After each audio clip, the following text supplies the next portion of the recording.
안녕하세요. 코인우먼입니다. 오늘은 어제 있었던 SEC 집행부 대상 미국 하원 의원의 청문회에 대해서 공유 드리도록 하겠습니다. 영상 시청 전에 구독과 좋아요, 알림 설정은 코인우먼에게 큰 힘이 되오니 정중히 부탁드립니다.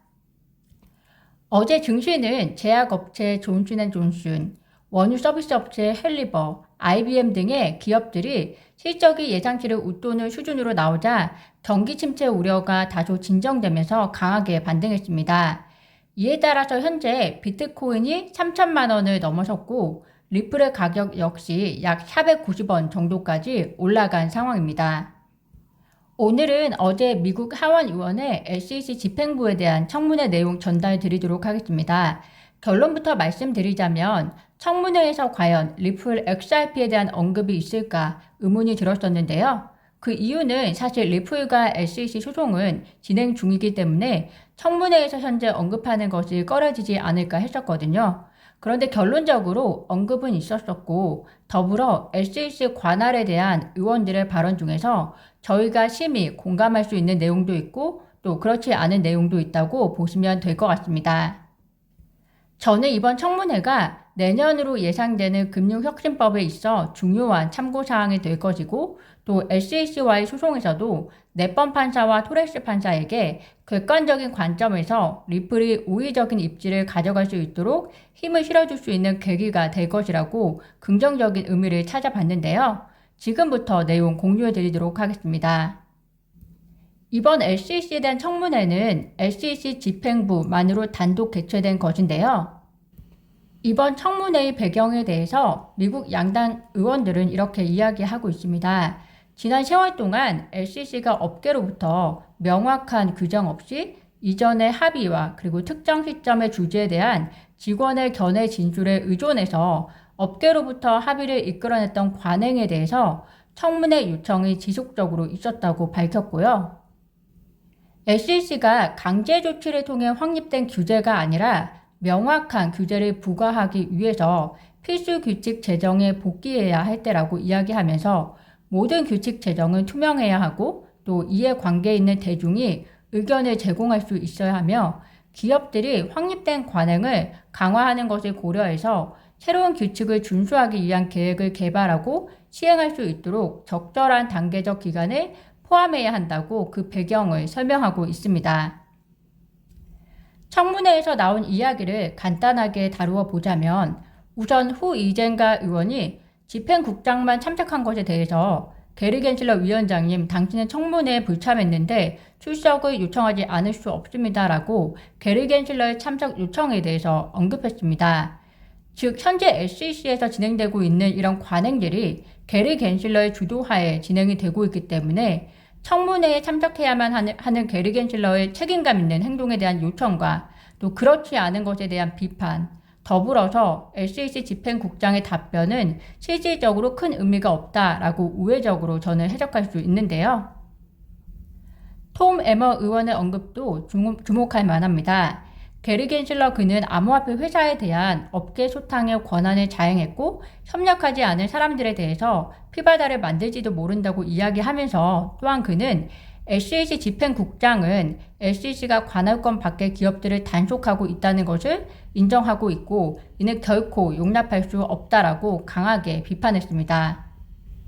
또한 게리 겐슬러 위원장 아래에서는 SEC는 권력의 굶주린 규제기관이 되어 법 집행을 정치화하고 기업들이 위원회에 들어와서 이야기하도록 믿기질한 다음 법 집행 행동으로 그들을 때리면서 선의의 협력을 저버렸다라고 현재 SEC의 만행에 대한 전곡을 찌르면서 이야기해주고 있는데요.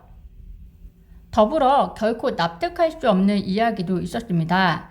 브래디 셔먼 하원 의원이 SEC는 과거 XRP가 증권이며 관련 소송을 결정했음에도 불구하고 수만 건의 거래가 발생하는 거래소에 대한 조사는 진행하지 않았다며 SEC는 암호화폐 거래소 관련 더 많은 법정 조치를 취해야 한다라고 강조했는데요.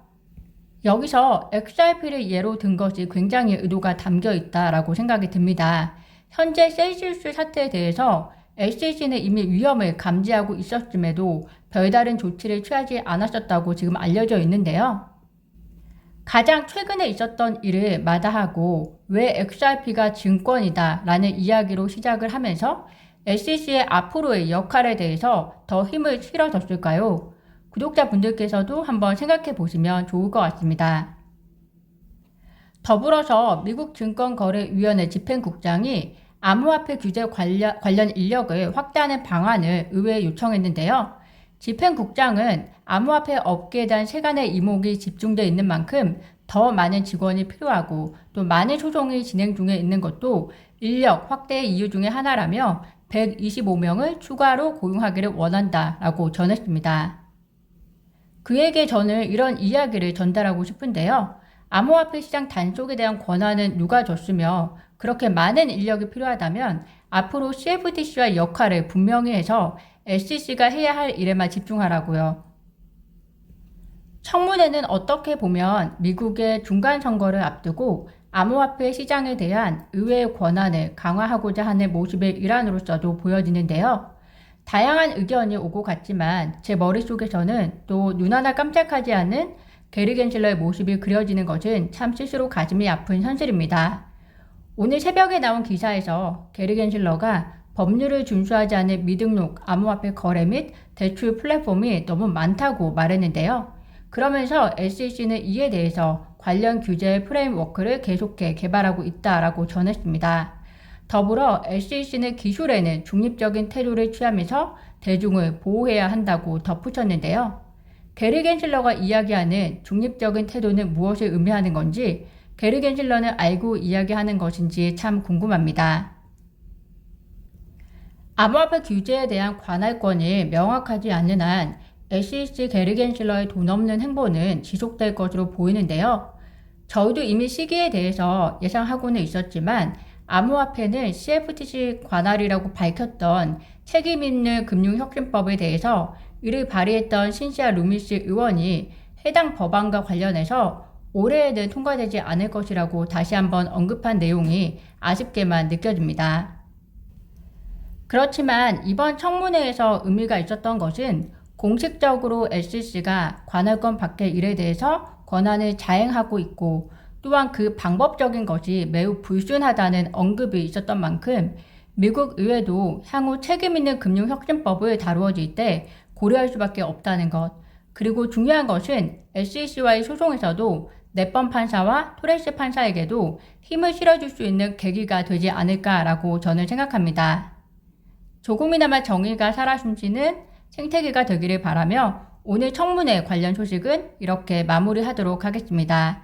영상 시청 감사드리며 구독과 좋아요, 알림 설정은 코인 응원에게 큰 힘이 됩니다. 감사합니다.